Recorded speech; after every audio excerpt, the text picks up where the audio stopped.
ഒരു ഇടവേളയ്ക്ക് ശേഷം 38 ദിവസം ഇടവേളയ്ക്ക് ശേഷം പാലക്കാട് മണ്ഡലത്തിൽ നിന്ന് രാഹുൽ മാങ്കൂട്ടത്തിലെത്തി.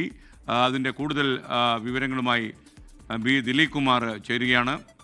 ദിലീപ്, ശരിക്കും ഈ പ്രതിഷേധങ്ങൾക്കൊക്കെ സാധ്യതയുണ്ടോ മണ്ഡലത്തിൽ? എന്തൊക്കെയാണ് നമുക്ക് ലഭിക്കുന്ന വിവരം? SKN 38 ദിവസത്തിന് ശേഷമാണ് രാഹുൽ മാങ്കൂട്ടത്തിൽ പാലക്കാട് എത്തിയത്. വാർത്തയും ദൃശ്യങ്ങളും ആദ്യം പ്രേക്ഷകരെ അറിയിച്ചത് 24 ആണ്. 24ന്റെ പാലക്കാട് പ്രതിനിധി ഐഷത്തുൽ ഷംനയും ക്യാമറാമാൻ രാജീവ് സുദേവും പകർത്തിയ ദൃശ്യങ്ങളും വാർത്തയുമാണ് പ്രേക്ഷകരെ എത്തിച്ചത്. അത് 38 ദിവസത്തിനു ശേഷം രാഹുൽ പാലക്കാട് എത്തുന്നു എന്ന് മാത്രമല്ല, BJPയും DYFIയും വലിയ പ്രതിഷേധം നടത്തുമെന്ന് നേരത്തെ പ്രഖ്യാപിച്ചിരുന്നതാണ്.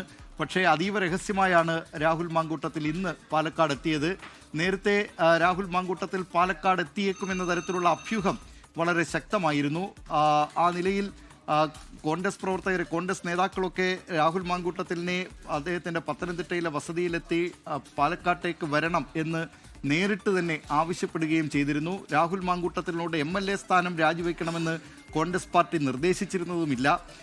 ഏതായാലും ഇതൊക്കെ കണക്കിലെടുത്താണ് രാഹുൽ ഇപ്പോൾ മണ്ഡലത്തിലേക്ക് എത്തിയിട്ടുള്ളത് എന്ന് വേണം കരുതാൻ. നേരത്തെ ഈ ആരോപണങ്ങൾ ഉയർന്നതിന് ശേഷം രാഹുൽ മാങ്കൂട്ടത്തിനെതിരെ കോൺഗ്രസ് പാർട്ടി നടപടിയെടുത്തിരുന്നു, അദ്ദേഹത്തെ സസ്പെൻഡ് ചെയ്തിരുന്നു.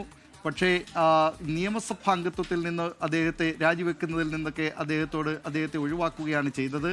നിയമസഭാ സമ്മേളനത്തിൽ തന്നെ 15-ാം തീയതി നിയമസഭയിലേക്ക് വരികയും പെട്ടെന്ന് തന്നെ അദ്ദേഹം മടങ്ങുകയും ചെയ്തിരുന്നതാണ്. ഇപ്പോൾ രാഹുൽ മാങ്കൂട്ടത്തിൽ സ്വന്തം മണ്ഡലമായ പാലക്കാട്ടേക്ക് 38 ദിവസത്തിന് ശേഷം എത്തിയിരിക്കുന്നു. വാർത്തയും ദൃശ്യങ്ങളും ആദ്യം പ്രേക്ഷകരെ അറിയിച്ചത് 24 ആണ്. SK. Thank you Dileep Kumar. Central news ഡെസ്കിൽ നിന്നാണ് ബി ദിലീപ് കുമാർ നമുക്കൊപ്പം ചേർന്നത്. എന്തായാലും BJP പോലുള്ള രാഷ്ട്രീയ കക്ഷികൾ പ്രതിഷേധിക്കാനുണ്ട്. എന്നാൽ LDF എടുത്തിരിക്കുന്ന നിലപാട് ഒരു കാരണവശാലും രാഹുൽ മാങ്കൂട്ടത്തിനെതിരെ സമരം ചെയ്യാനോ അല്ലെങ്കിൽ അദ്ദേഹത്തിനെ വഴിയിൽ തടയാനോ ഞങ്ങൾ ശ്രമിക്കില്ല എന്നാണ് CPMൻ്റെ ഔദ്യോഗികമായ ഭാരവാഹികളും MP ഗോവിന്ദമാസ്റ്റർ ഉൾപ്പെടെയുള്ള ആളുകളും പറഞ്ഞിരുന്നത്. മണ്ഡലത്തിലെത്താനുള്ള അദ്ദേഹത്തിൻ്റെ അവകാശത്തെ ആർക്കും ചോദ്യം ചെയ്യാൻ കഴിയില്ല എന്നതും മറ്റൊരു കാര്യം.